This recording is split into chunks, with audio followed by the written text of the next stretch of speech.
Didn't see you there. My name's Colin Casey with SERPRO of South Garland, and today we want to talk to you about keeping your belongings safe during a water loss.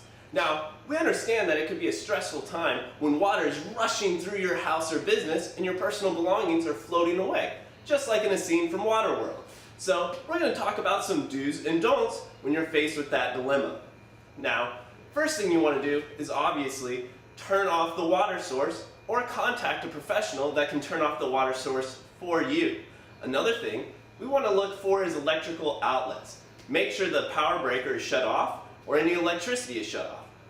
Make sure to avoid any rooms with standing water because the water could be covering any electrical outlets. If the power box is in a room with standing water, please avoid that room. We don't want to make extra mess and we don't want to get electrocuted. That's why it's important to avoid turning things on like your TV, your computer.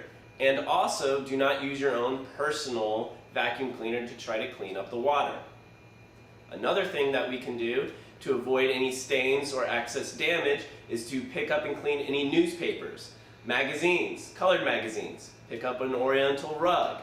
That way nothing gets stained or starts to smell. We can also grab towels, mops, and start to blot or wipe anything on wood furniture to help clean it up a little bit better. Contaminated water is something we want to avoid at all costs. When I say contaminated water, I mean things like flood, biohazard, salt water, sewage water. These are all contaminated waters. We want to avoid them. If you do come into contact with them, wash your hands thoroughly. Also, if you come into contact, OSHA recommends that you take a physical.